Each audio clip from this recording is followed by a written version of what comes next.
Hello, this is Matt from tracyandmatt.co.uk. Here we are with the Huawei Ascend P6. I'm going to do a quick unboxing video for you and we'll just take a look at some of the features of the handset. Obviously I'm not the first person to get my hand on this particular one, as it is a review unit from our friends over at Clove Technology. That's clove.co.uk. But we will just peel off these protectors so we can see it a little bit better. So we have the device itself. We're going to come back to it in just a second. We'll see what else is in the box. And we have a box within a box. Keeps things neat, I suppose. So inside we have a Huawei charger. It's a UK 3-pin, obviously, as you can see here, with a USB socket on the bottom. Looking very Apple charger. We then have a USB to micro USB sync charge cable, standard piece of kit. Then a set of headphones. Actually that's a wired headset with a 4-pole 3.5mm jack. The actual headphones there, as you can see, and an inline microphone, which let's just push that out the side so we can see a bit better. Inline microphone with a simple push button but no media controls or anything like that on it. Let's just put them back so we can keep them tidy. So that's supplied too. We then have the quick start guide, which is around 42 pages. We have the warranty card, and then we have safety information printed in a variety of languages too. Finally, we have a case, which I'll just unpack. So it's a slip style case. As you can see here, it's sort of a semi-transparent black, and then that just pops in like so. So you then do have the choice. Now that comes with it, and obviously is a Huawei design thing. So that's nice. That's a nice thing to be included with the actual handset itself. So that's kind of cool. I'm going to pop that off for now anyway. But it's good that that is included, because I think typically most people do go out and buy themselves a case pretty much straight away. It's one of the first things that people buy for a new phone is a new case. So looking at the front of the P6, I think perhaps you're going to be somewhat forgiven for thinking it looks like an iPhone. Certainly at a glance it looks like an iPhone. iPhone 5 design wise, it's pretty similar, let's face it. But we do have a 4.7-inch display on the front, which is 720 by 1280 pixels. It's an IPS Plus LCD capacitive touchscreen with Gorilla Glass on the front of it. In terms of size, 132mm from top to bottom, 65.5mm wide, and just 6.2mm thick. That is thick, 6.2mm thick. That is the striking thing about this handset. As you can see there, it's really slim. Really slim, very attractive, I think, from a minimalist design point of view, and I do quite like it. I think it's a really nice, interesting design, and I think one that will do quite well.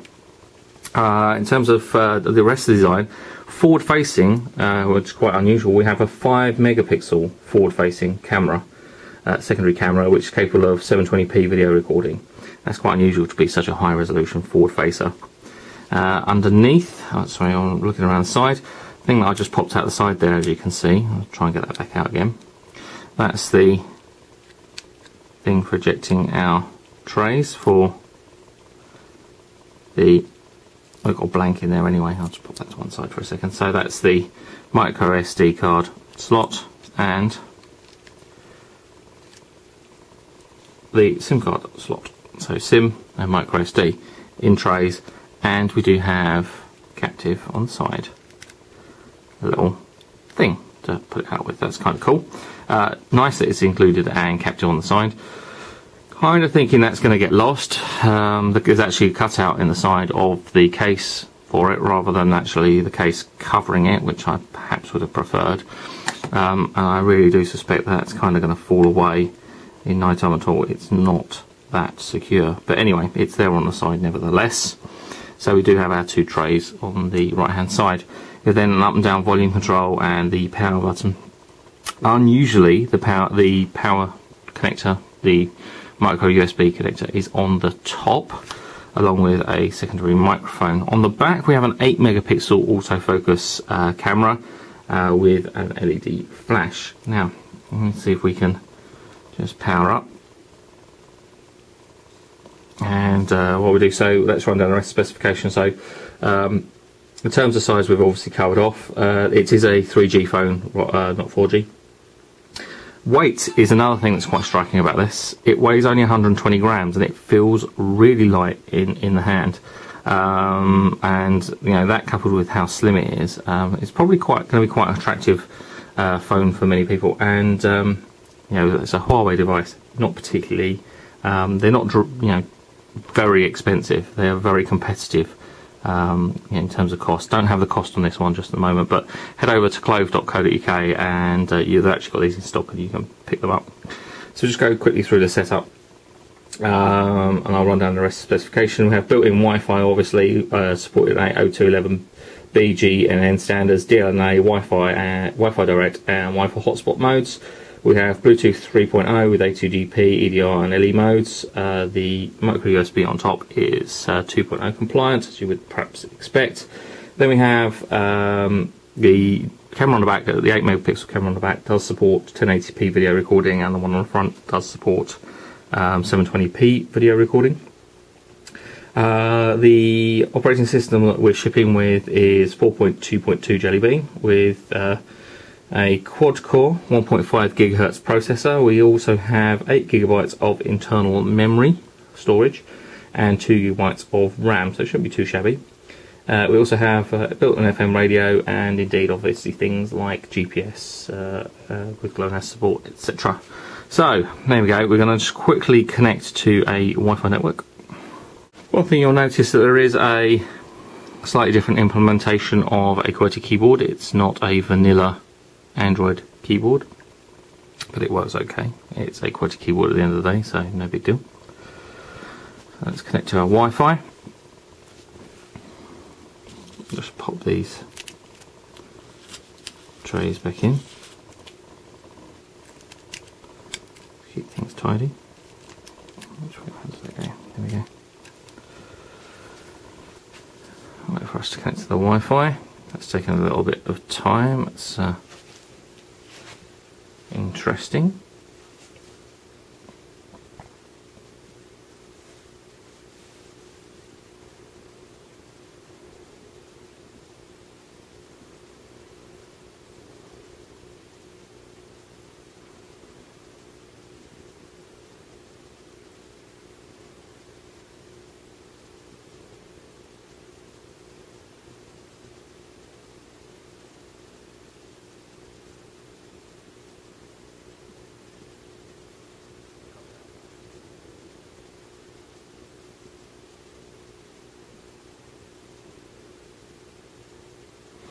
There we go, so we eventually connected. I don't know why that took so long, but we have indeed.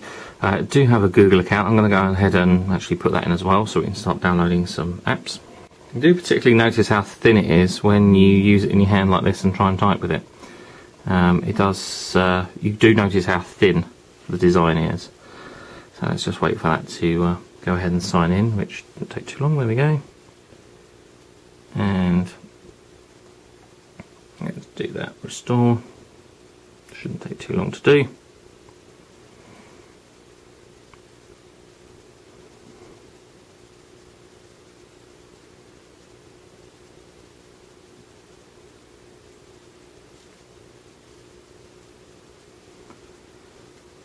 I'm pretty much going to just go ahead and accept all the default stuff as we set up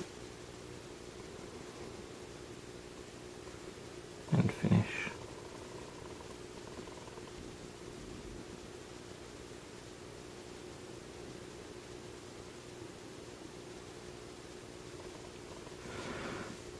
Okay, so launch to the home screen. Let's see if initially we can turn up that brightness to full. There we go, just so that we can see a little better on camera. So full brightness there. So our home screen has pretty much what you've come to expect things should have. I mean, weather and the time at the top. Pretty much every Android handset has that, don't they? We then have a picture album, media player. Oh, that's not, there we go. Audio player, media controls, so we can play back. Go back. We do have two favourites there, I guess, for contacts. There we go. And then we have the Google search with voice search. We have the phone dialer. As you can see, no big deal. Have the contacts. We then have, what's this, is text messaging. And then the Play Store. And then underneath, you have the back, home, and menu buttons. Oh no, that's list running applications. Swiping across, there we go. We have settings, browser, loads of stuff there. Basically, folders full of applications for Google applications and so on. And rather than having a launcher, we have actually the icons on parts of the desktop, which is kind of fine. Looks like we aren't. It's just dropped off the Wi-Fi network, so let's just turn Wi-Fi off and back on again because it's complaining. We will pop into the Google Play Store.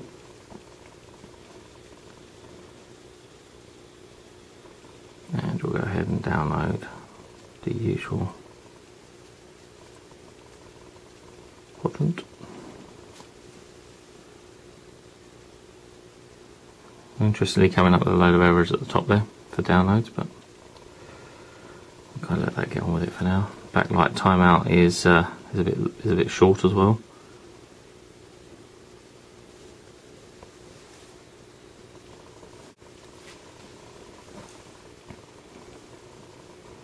Okay, finally come up with the. So let's go and download quadrant. And while it's downloading, hopefully it will finish downloading. Let's take a look at some of the other stuff on here. So Wi-Fi modes and other installed applications and so on. We'll do a quick look at the browser.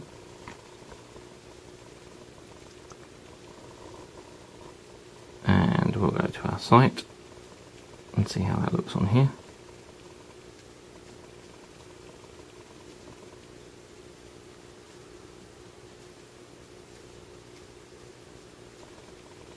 There you go.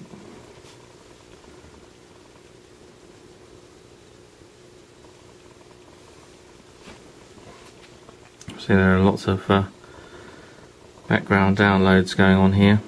So it's taking a while. Here we go.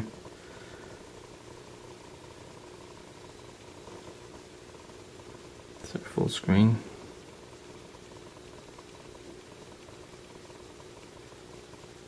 There we go. So it took a little while, but I think it's because there's a load of stuff that's downloading in the background, so kind of no big deal. Even at this distance, as I'm a fair distance from the screen, I can read that text. No problem. So 720p 720 1080.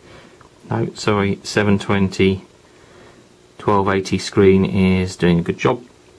So we can go landscape if we want to, back to portrait. So that's kind of cool. That's working as you pretty much expect it to do. No great shakes there with the web browser. In terms of other stuff we've got on here, we've got management, backup, system updates and so on. Tools, so DLNA support, flashlight, so we can turn the light on the back on and off.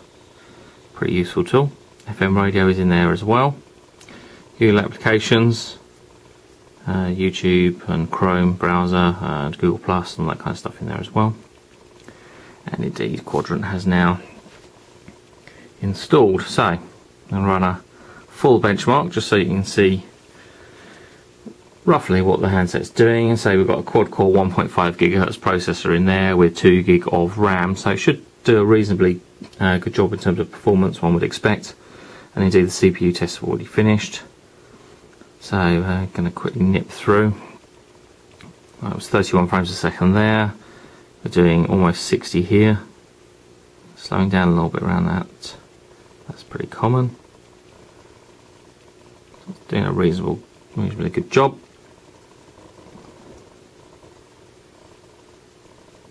60-ish frames a second there.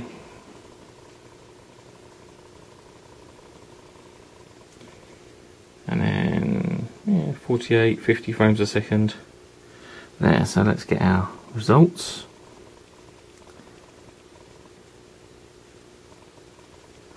Interesting. We're saying 4,729 as a score. That's way below what I would expect.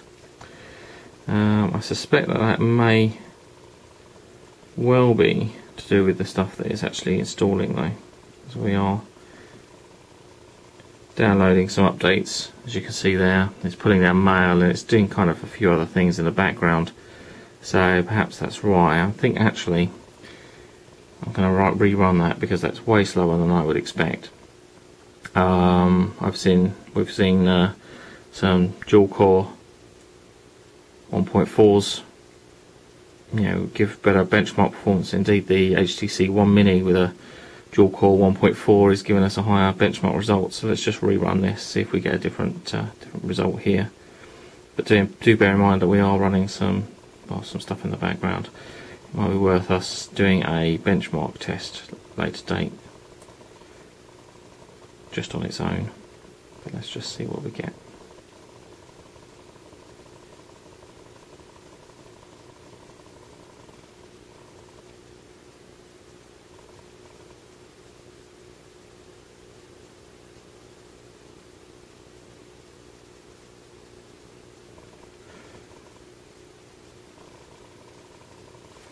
Okay, interestingly, we'll drop down to 4,500. I think we'll do a benchmark on its own in a separate video, but that is a little disappointing. So we do a separate video, just the benchmark, to see if we can get that up a bit higher. One thing that I have noticed though, and this hasn't been on for very long, this is actually getting really quite hot. Not just warm, hot, along the metal edge there. So that's interesting. Anyway, there we go. So, well, that's a fairly quick look at the Huawei Ascend P6. Our friends over at Clove Technology have these in stock, so head over to clove.co.uk if you want to look check this out a bit more, pick one up, and indeed find out what the current price is. I'll have a full review for you of the P6 over the next couple of weeks. In the meantime, if you want to follow us on Twitter, it's twitter.com/TracyandMatt or facebook.com/tracyandmatt.co.uk. And I'll be back soon with some more videos and reviews on tracyandmatt.co.uk. But for now, thanks for watching.